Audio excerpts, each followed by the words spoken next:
Hello everyone. Welcome to Common English Learning channel. Prescribed text for Oratory Prepared Grade 13. If you are getting ready for English Day competition Oratory Prepared for Grade 13, no worries. Please follow my video. I'm going to teach you how to deliver this speech.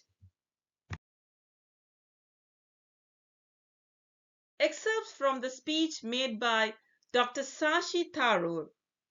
Britain does owe reparations. Excerpts from the speech made by Dr. Rashi Tharoor.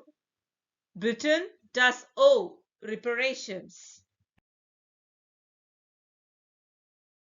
Madam President and gentlemen, ladies of the House, I standing here with 8 minutes in my hands in this venerable and rather magnificent institution. I was going to assure you that I belong to the Henry VIII School of Public Speaking, that as Henry VIII said to his wife, I shall not keep you long. But now, finding myself the seventh speaker out of 8 in what must already seem a rather long evening to you, I rather feel like Henry VIII's the last wife. I more or less know what's expected of me, but I'm not sure how to do it any differently.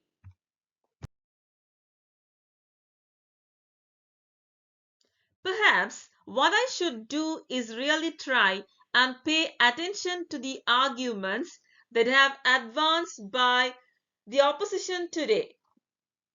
We had, for example, Sir Richard Ottaway suggesting, challenging the very idea that it could be argued that the economic situation of the colonies was actually worsened by the experience of British colonization. Well, I stand to offer you the Indian example. Sir Richard, India share of the world economy when Britain arrived on its shores was 23%. By the time the British left, it was down to below 4%. Why? Simply because India had been governed for the benefit of Britain. Britain's rise for 200 years was financed by its depredations in India. In fact, Britain's industrial revolution was actually premised upon the deindustrialization of India. The handloom weavers, for example, famed across the world, whose products were exported around the world. Britain came right in.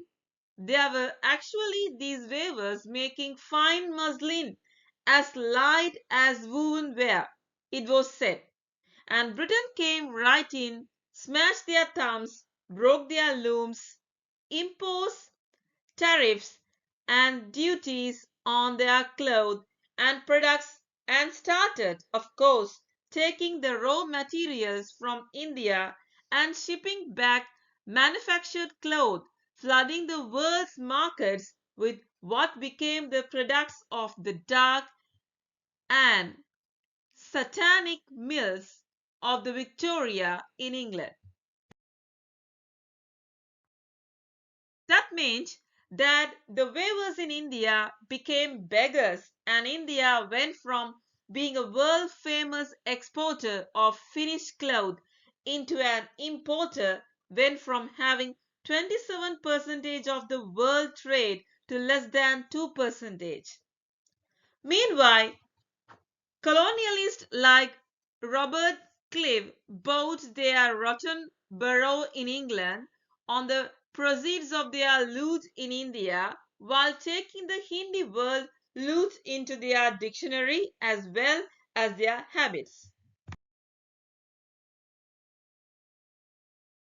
And the British had the gall to call him Clive of India as if he belongs to the country, when all he really did was to ensure that much of the country belonged to him. By the end of the 19th century, the fact is that India was already British biggest cash cow, the world's biggest purchaser of British goods and exports, and the source of for highly paid employment for British civil servants. We literally paid for our own oppression. And as it has been pointed out, the wealthy Victorian British families that made their money out of the slave economy. One-fifth of the elites of the wealthy class in Britain in the 19th century owed their money to transporting 3 million Africans across the borders. And in fact, in 1833, when slavery was abolished, and what happened was that a compensation of 20 million pounds was paid not as reparation to those who had lost their lives or who had suffered or been oppressed by slavery, but to those who had lost their property. I was struck by the fact that your Wi-Fi password at this union commemorates the name of Mr. Gladstone, the great liberal hero. Well, I am very sorry his family was one of those who benefited from this compensation. Staying with Indian, between 15 million and 29 million Indians died of starvation in British induced famines. The most famous example was, of course, the Great Bengal Famine during the World War II, when 4 million people died because Winston Churchill deliberately, as a matter of written policy, proceeded to divert essential supplies from civilians in Bengal to sturdy Tamils and Europeans as reserve stockpiles.